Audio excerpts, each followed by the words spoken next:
We have SeatSync's. Thanks, Ed. Hi. And believe it or not, I actually have a question for everyone here, too. So, show of hands, who in the audience has ever been to a concert, a play, or a sporting event? That is good. So my name is Thornton. I'm one of the co-founders of SeatSync's. And actually, I'm going to start out with a confession. I am a huge Notre Dame football fan.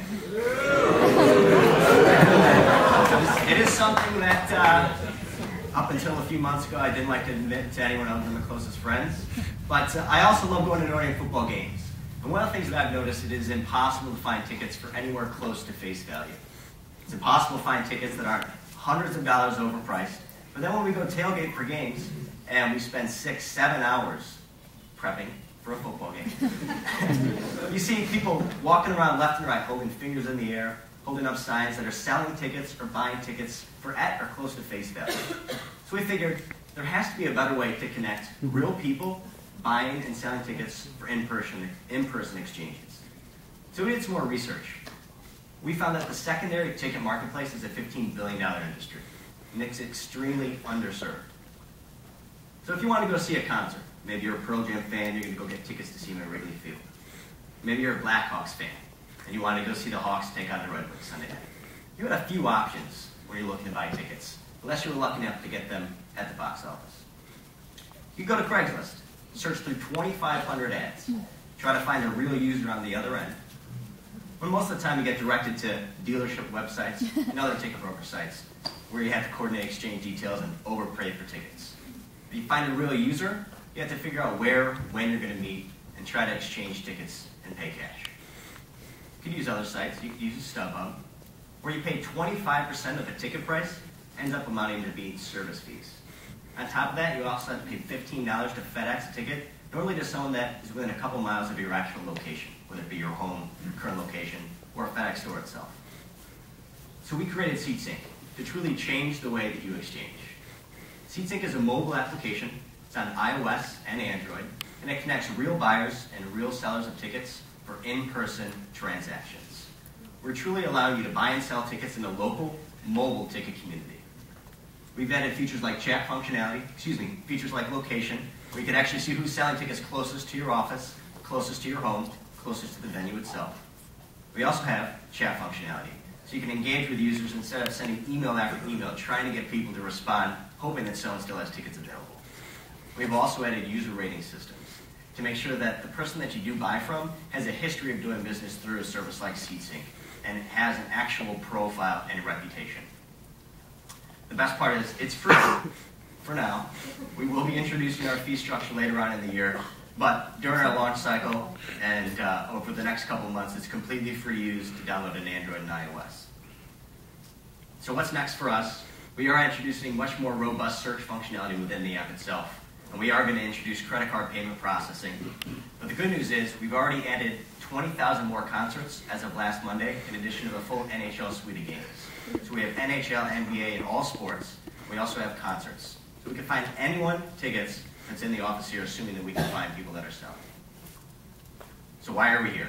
We're looking for funding. We're 100% bootstrapped up till today.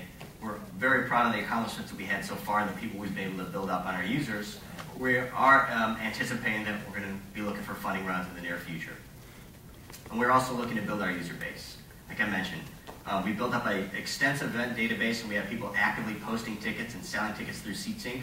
But we're obviously looking to grow within the Chicagoland market. So that's all I have for you today. Obviously, SeatSync is free for iOS, free for Android, and I know for a fact that we have Leonard Skinner tickets, we have Lady Gaga tickets, we have tickets to Bulls games, so log in, download the app, and let us know what you think.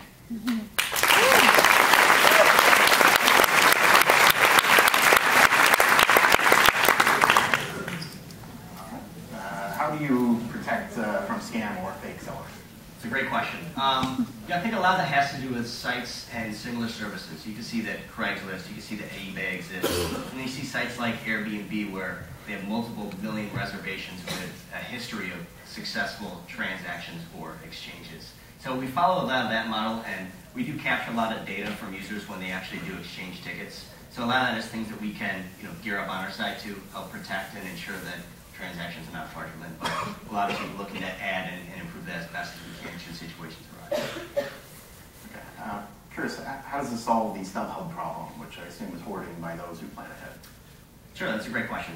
So I think part of the problem with StubHub is just the fee structure itself. And people, and 40% of the tickets on StubHub are essentially from ticket brokers. At the end of the day, the majority of people are looking to sell tickets to a Bears game, to a Bulls game, to a concert with people that they know are going to enjoy. Whether it be another fan themselves, whether it be a friend of a friend, or just other people that want to go to a game. So you see it leading up to events, you see it in the weeks leading up and the hours leading up to the event. People would rather sell tickets directly with another individual, and I think by giving them a platform to do that, SeatSync's serves that purpose. Interesting question, since a lot of companies are actually choosing to do this now, why go pure mobile to start and no desktop version, or is there a desktop? No, there's no desktop version. Because essentially, the pure mobile version, we want people are even meeting in person to exchange tickets. We want that added layer of convenience, and by having it all served on a mobile phone, with the chat functionality, with the user ratings, with the actual searching of tickets, we want to make sure that you're exchanging with people that are closest to you. Will we consider doing something on a desktop? Something that Michael can answer a little bit later, but yeah, right now we're strictly on mobile, and that's where we're geared to grow. All right, so are you concerned with customer safety if they are actually meeting face-to-face?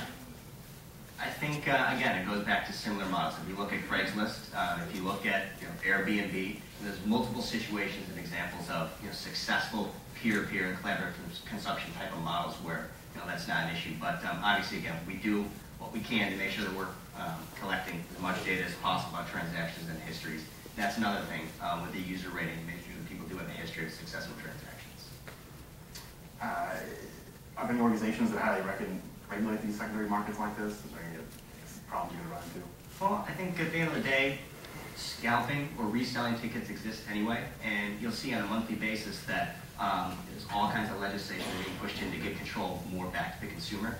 So I think that your regulations on ticket reselling is going to become less and less strict, and I think the power is going to continue to go back to the consumer. So I think we'll be very well positioned as that continues to happen. There's one thing I'm curious about. You mentioned your fee structure. How's it going to be different than the 25% currently? It's going to be a lot cheaper. And we'll roll that out. For people that use Craigslist in the audience, apparently they love using Craigslist. Why should they switch? Yeah, I mean, I love using Craigslist too, but at the end of the day, I like to know where someone is and when I can meet them. And, everything happens on your mobile phone. So in our surveys and the people we talk to too, there's an easier and a quicker way for people to meet and connect with people. We think that SeatSync's going to be able to fill that gap. Okay. As far as imposing any kind of price ceiling? That's something that we've looked into, but we haven't made any decisions on it. I'm not going to ask the entirety of this question, but do people barter in any way on the site? Yeah, so there's chat functionality. So in theory, if you want to buy tickets for $50 less, then you are able to chat directly with the seller of the tickets. So I suppose that's a possibility. Yes. Okay. And how can you guarantee they haven't made copies of the tickets themselves? Well, I think that goes back to Craigslist and it goes back to the rating systems that will be implemented too. At the end of the day, people that have dozens or hundreds of successful transactions with SeatSync, so they're not selling counterfeit transactions 1 out of 200 times. Currently, how are you spreading the word? That's why we're here.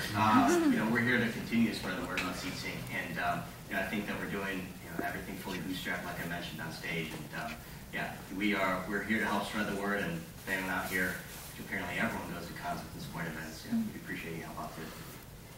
All right, I think that's all the time we have.